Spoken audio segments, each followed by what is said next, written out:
This episode is brought to you by the NBA. From the squeak of shoes on the hardwood to the tips of their fingers, it's a mesmerizing dance of jaw-dropping dunks, heartbreaking blocks, and mind-blowing steals. It's the most fantastic athletes in the world who make your heart beat out of your chest and make you want to jump into the screen and be right on the court with them. That's the NBA. That's game. Don't miss the NBA playoffs going on now.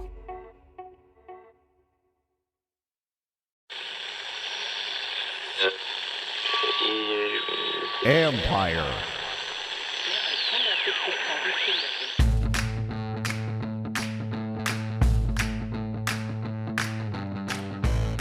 Hello and welcome to a bonus edition of my podcast. I released a podcast earlier today with running back Jarrett Patterson. It was a good interview. I like talking to him. Give it a listen.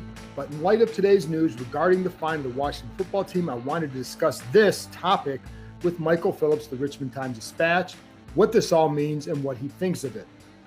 For those who are impacted by this in a negative way working here, if you're listening to this, I hope you're able to find some level of peace at some point. I don't know that you're going to get that from all this. I spoke to one person who did work here who was impacted by this, and I know she felt like today was, in her words, a slap in the face. There was no belief that he'd be forced to sell, but the fact that there's no suspension, that Dan Snyder, in her mind, started this process owning 60% of the team and now owns 100%, and his wife is a co-CEO, did not sit well with her or others that she spoke to. I just think they felt the punishment lacked much teeth, and they really didn't like that there was an oral report and not a written one. Michael and I discussed that topic later, so just follow for that or pay attention for that later on. This person wasn't being weighed down by it, but it is something that's going to stick with her for a long time.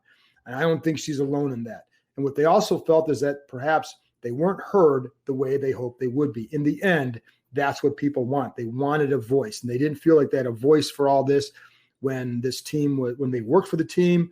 And in some cases, it sounds like they don't feel like their voice was heard in this situation. Yes, $10 million is a big fine by NFL standards. I don't know how much that's going to impact other teams in these situations. I do know that this has to get cleaned up, whether it's here or anywhere else.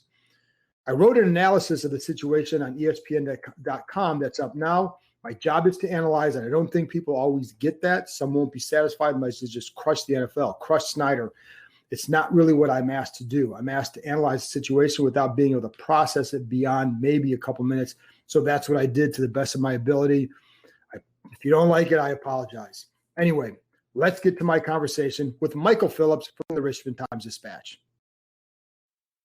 This episode is brought to you by ESPN Plus. Dustin Poirier and Conor the Notorious McGregor will settle the score at UFC 264 on Saturday, July 10th, exclusively on ESPN Plus. After Conor McGregor defeated Poirier in 2014, Poirier evened the score in January, setting up the most highly anticipated rubber match in UFC history. UFC 264 is exclusively available to ESPN Plus subscribers for $69.99. Or sign up now to get UFC 264 and an ESPN Plus annual plan for $89.98. Visit espnplus.com/Spotify. All right, Michael, because it's summertime, because we're supposed to be on vacation, naturally news happens. This was a big deal. The end of that investigation, $10 million fine. I am curious your initial reaction to this. Obviously, nothing short of a vote to sell the franchise was going to satisfy folks. And, this doesn't satisfy folks. I think naturally so. I commend Beth Wilkinson on the report, or at least the portions of it we've had the opportunity to see here. It's very clear she did her work. She was thorough, and she did not pull any punches. Even the little bit we saw was very indicting and very damning of the culture under Dan Snyder. I think we all knew that, but to have that professional opinion, it's clear this was not a setup by the league to clear Dan Snyder, but that she issued, a hard-hitting opinion, talked to people and reported back that this was an unacceptable culture for the franchise. Then you move on to part two. What's Roger Goodell going to do about it? You know this from talking to people. I know this from talking to people. There just wasn't an appetite to force a vote, to force Dan Snyder to sell the team. It takes 2/3 of owners. And like any good, I guess whip is the term in Congress, Roger Goodell counted his votes. didn't have it and made the decision to move forward with the punishment he did. And ultimately, of course, that's going to be unsatisfying to folks. It is. And even though I think it's the highest fine ever levied to an owner. So, but that again is not going, I say that, and I'm not trying to paint a different picture. It's just, that's a fact. But what's also a fact is that you're right. People aren't going to be happy no matter what. And they're going to look at that as like, well, it's just money. And of course they're right. And I feel bad for the people involved in all this. But never from my end, just like you, from the beginning of this, throughout this, never heard from anybody saying, I think this might force them to sell. So whether or not you wanted that, all we know, you and I, based on reporting, is that really wasn't, it was going to take, I always said, unless there's something more in that investigation, it wasn't going to happen. Now, what about the oral part of it? Because a lot of people make, Deflategate, all the other reports, right. Rice, those were on paper. What did you make of that? I thought it was disappointing that the league would choose to hide behind that and attempt to make this go away. If I were a PR advisor, though, advising Roger Goodell, it's what I would have told him to do. You want this story out of the news cycle as quickly as possible. You want everybody moving back on to what's Aaron Rodgers going to do by Monday. If a printed document exists, we're going to parse it. We're going to read it. We're going to go through those 100 pages. We're going to tear it apart. If it had been released. We're going to get to the bottom. We're going to report on that and pass along that stuff. I thought it was cowardly of them to hide behind the victims, particularly when 40 of the victims had already released a statement saying they wanted the report released publicly, particularly when many of them have already gone on the record in the Washington Post expose and elsewhere. But I understand why they did what they did. It is the quickest path to moving on here.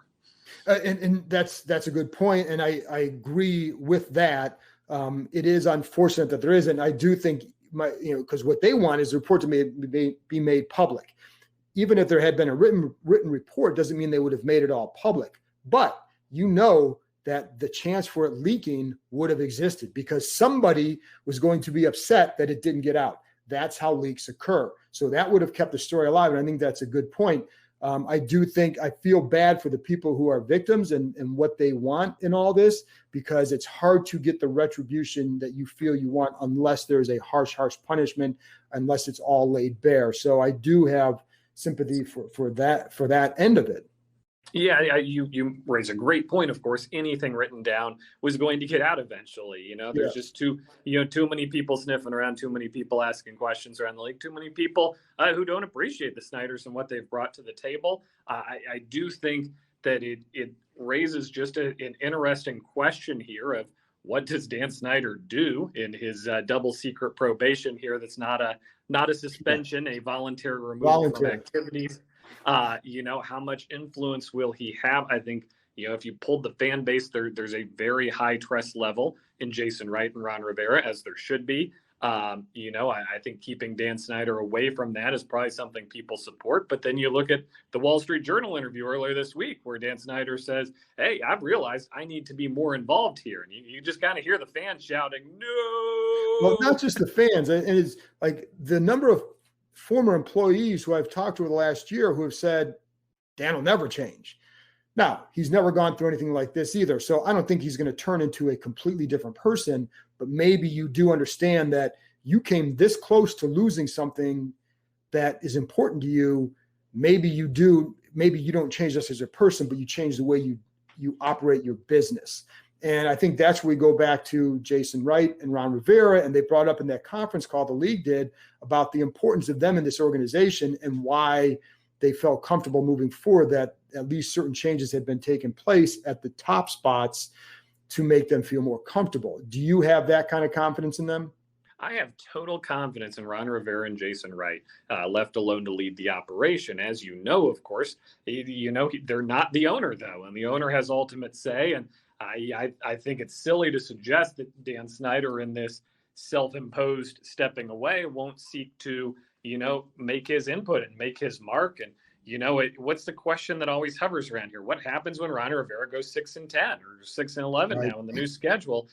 How long do those good vibes last? And, There's always been that turn. It is easy to feel good right now. It is easy to feel good about what Ron is doing, about the moves they're making. They're a better team now than they were. They won the division last year. But that first 4-13 that pops up, what's going to happen then? What's the ownership situation going to be then? Because let's speak in a language the other owners understand here, John, and that's money. This is a team that historically has been one of the premier franchises for the NFL. And look at the schedule. They're not even playing Thursday night on Fox this year, John. They're playing Thursday night on NFL Network cable television. They are not pulling their weight in generating revenue for the rest of the league. That's the language these other owners understand. And I think they understand it's because of the decisions the owner has made for the last 20 years. Absolutely. And it's funny because going to that, I remember talking to somebody last year when I asked him about, do you think that Dan would be forced to sell? He's like, well, there are definitely owners who would want him, who don't want him as an owner, but you can't get rid of somebody because they're a bad owner, because that's going to set a bad precedent because there are a lot of bad owners in this league. Yep. But that is a key point. And I do think that for Rivera and Wright, that this is a good time for them to be in charge because there's so much attention paid to Snyder that this is their chance to make a mark. If you win, it's going to be even better for them. Now you have to win. But I do think for them, because the league's going to be paying attention to what's going on here, and there's going to be a lot of scrutiny here. So it's a good time for them to be in these positions. They just have to capitalize on that. Yeah, a huge benefit for Ron Rivera here is, think back to the way things have declined. Let's not relitigate it, but Mike Shanahan did not stand on the table and say, don't trade for Robert Griffin III. Right. The owner suggested it, and the owner wanted it, and he was willing to go along with it and saw the positives in it. Well, Ron Rivera's in a position, fast forward Jay Gruden, obviously several similar situations. That is not the situation Ron Rivera's in. If Ron gets a suggestion from upstairs, from the desk of Tanya Snyder, he can kick it right back and say, I run the show here. This is my team. We're going to do things my way. That's a power that you are the expert here, not me, but it feels like Gibbs is the only other person who's legitimately had that power. There's no doubt that nobody else has had this level of power. I don't even think Gibbs had this level of power because he understood there were other dynamics at play. I think Rivera came in at an opportune time to grab that kind of power. So then you have to use it properly.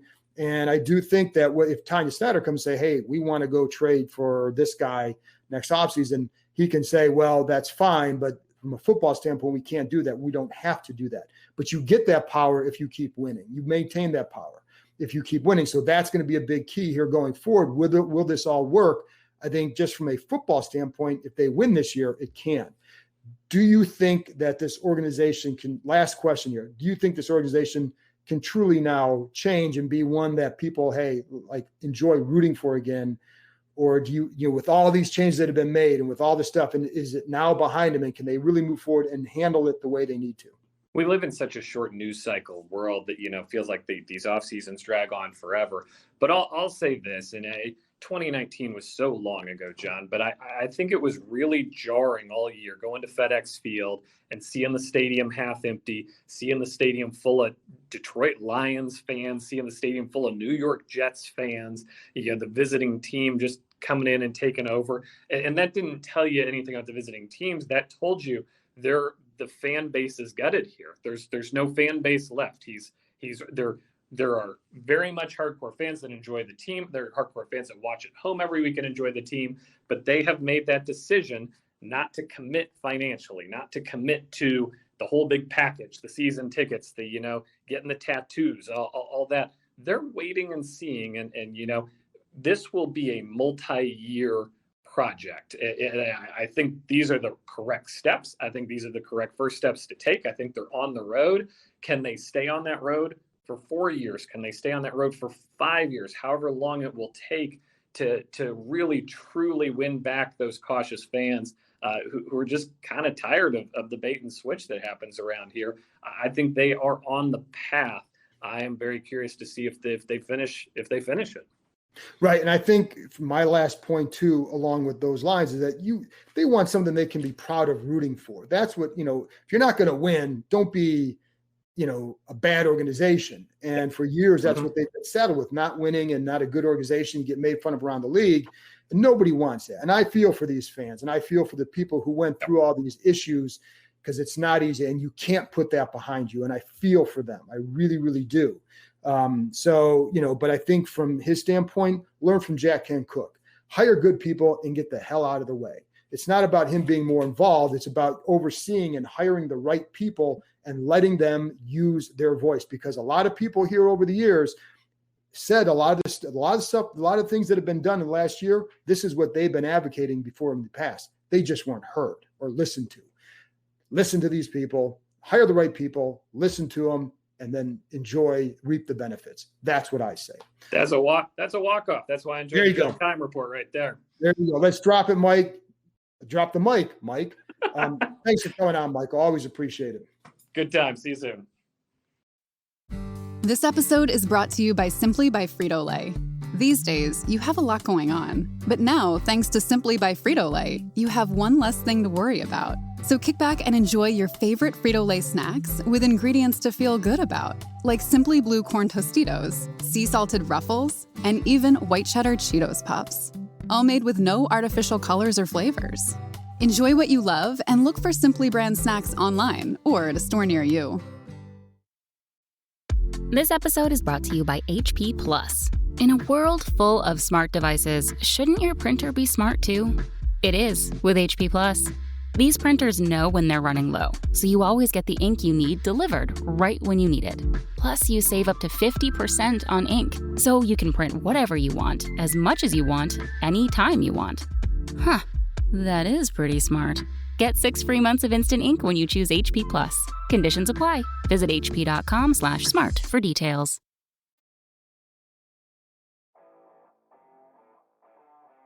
What's up? It's Mike Jones from the Football Jones podcast. I know you're enjoying your time with the John Keim Report, but once you're done, I want to invite you to come over and check out my podcast. Each week, we take a deep dive into some of the most pressing topics around the NFL. High-profile guests from the coach, player, and front office ranks, as well as the top league insiders. Check out the Football Jones podcast, another fine product brought to you by Empire Media. That's it for this episode. Thanks to Michael for jumping on with me in short notice, and thanks to you for tuning in and listening. I'll be back with another podcast next week. Talk to you next time.